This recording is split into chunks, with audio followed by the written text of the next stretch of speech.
हर हर महादेव। मित्रों, ब्रह्मांड में दो ही सत्य हैं।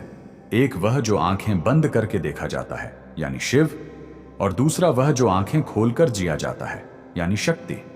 हम में से 90% लोग जीवन भर पूजा करते हैं, व्रत रखते हैं, लेकिन फिर भी जीवन में संघर्ष बना रहता है। कभी सोचा है क्यों? क्योंकि हम अधूरे को पूज रहे हैं। शास्त्र कहते हैं शक्ति बिना शिव शव, यानी शक्ति के बिना शिव भी केवल एक शव के समान है। अगर आप शिव की भक्ति कर रहे हैं लेकिन जीवन में पैसा, सुख और भोग नहीं है, तो इसका मतलब है शक्ति रूठी हुई है। और अगर आप देवी को पूज रहे हैं लेकिन मन में शांति और मोक्ष नहीं है, तो इसका मतलब शिव अभी दूर हैं। आज इस वीडियो में मैं आपको उस महामिलन का मंत्र देने जा रहा हूं जिसे अर्धनारीश्वर विज्ञान कहा जाता है। यह कोई साधारण मंत्र नहीं है। यह वह चाबी है जो स्वर्ग और पृथ्वी दोनों के ताले एक साथ खोलती है। अगले कुछ मिनट अपने जीवन के सबसे महत्वपूर्ण पल मानकर सुनिएगा, क्योंकि आज अधूरापन खत्म होने वाला है। मित्रों, सबसे पहले यह समझना जरूरी है कि आखिर यह मंत्र काम कैसे करता है। हमारे शरीर में भी यही दो ऊर्जाएं हैं, इड्डा और पिंगला, चंद्रमा और सूर्य, दिमाग और दिल। जब हम केवल ओम नमः शिवाय बोलते हैं तो हम वैराग्य की तरफ जाते हैं, यानी दुनिया से छूटने की तरफ। लेकिन हम गृहस्थ हैं, हमें परिवार चलाना है, पैसा कमाना है और साथ ही ईश्वर को भी पाना है। हमें भोग और मोक्ष दोनों चाहिए। यहीं पर आता है शिव शक्ति का रहस्य। भगवान का अर्धनारीश्वर रूप हमें यह सिखाता है कि पुरुष और प्रकृति अलग नहीं है। जब ओम ब्रह्मांड की आवाज के साथ शक्ति का बीज मिलता है, तभी जीवन में पूर्णता आती है।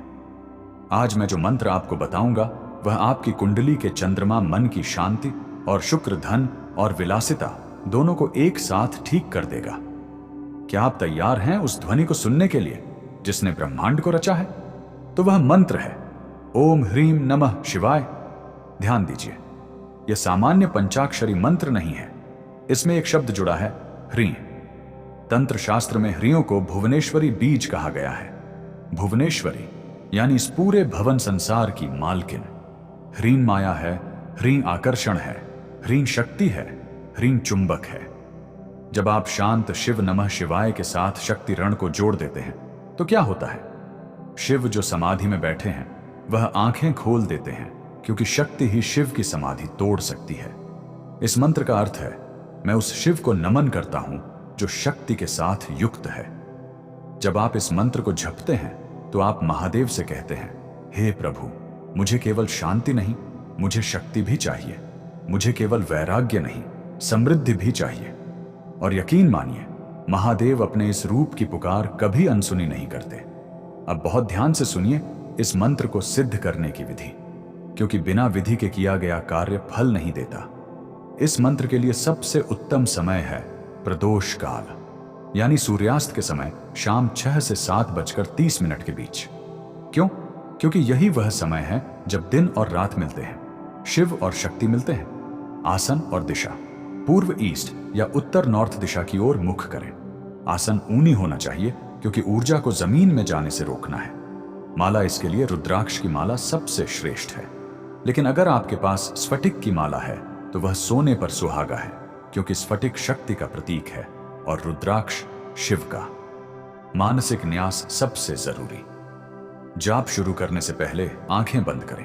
अपने शरीर के दाएं भाग राइट साइड में महादेव को महसूस करें, भस्म लगाए हुए शांत, और शरीर के बाएं भाग लेफ्ट साइड में माता पार्वती को महसूस करें। श्रृंगार किए हुए दयालु महसूस करें कि आपका शरीर ही मंदिर बन गया है।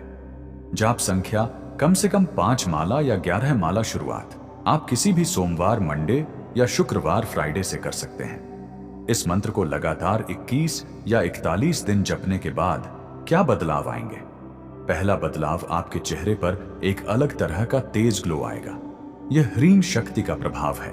लोग आपकी तरफ आकर्षित होने लगेंगे। दूसरा बदलाव, पति पत्नी के बीच के झगड़े, रिलेशनशिप इश्यूज खत्म होने लगेंगे, क्योंकि यह मंत्र रिश्तों में संतुलन लाता है। तीसरा बदलाव, रुका हुआ धन और अवसर, अपॉर्चुनिटीज खुलने लगेंगे। लेकिन सावधानियां भी जरूरी हैं। इस मंत्र का जाप करते समय किसी के लिए बुरा ना सोचें। इसकी शक्ति बहुत तेज होती है। गलत विचार आपको ही नुकसान पहुंचाएंगे। खान पान सात्विक रखें। तामसिक भोजन, मांस, मदिरा इस ऊर्जा को दूषित कर सकता है। इसे गुप्त रखें। अपने अनुभव हर किसी को ना बताएं। साधना का मतलब ही है जो साधा गया हो, यानी छुपाया गया हो। मेरे एक परिचित थे जो कर्ज और गृह क्लेश से बहुत परेशान थे। उन्होंने सब कुछ छोड़ दिया था। मैंने उन्हें सिर्फ एक सलाह दी, शिव को अकेले मत पूजो, शक्ति के साथ पूजो। उन्होंने इस ह्रियों युक्त मंत्र का सहारा लिया। मात्र 41 दिनों के अंदर न केवल उनका पारिवारिक क्लेश शांत हुआ, बल्कि उन्हें व्यापार में एक नई दिशा मिली। यह कोई चमत्कार नहीं, यह विज्ञान है। जब आप जड़ रूट में पानी डालते हैं तो फल फ्रूट अपने आप आते हैं। शिव और शक्ति ही इस संसार की जड़ है। तो मित्रों, क्या आप तैयार हैं अपने जीवन को बदलने के लिए? आज ही संकल्प लें। यह मंत्र छोटा लग सकता है, लेकिन यह परमाणु एटम की तरह है जिसमें अपार ऊर्जा छिपी है। अगर आप आज से यह साधना शुरू करने वाले हैं तो कमेंट बॉक्स में साक्षी बनकर लिखें, जय अर्धनारीश्वर या ह्रीम नमः शिवाय। और हां, हमारे ट्रू डिवाइन मार्ग्स परिवार का हिस्सा जरूर बने, क्योंकि यहां हम सिर्फ बातें नहीं करते, हम समाधान खोजते हैं। सब्सक्राइब बटन दबाएं और बेल आइकॉन ऑन करें। महादेव और मां आदि शक्ति आप पर कृपा करें। हर हर महादेव।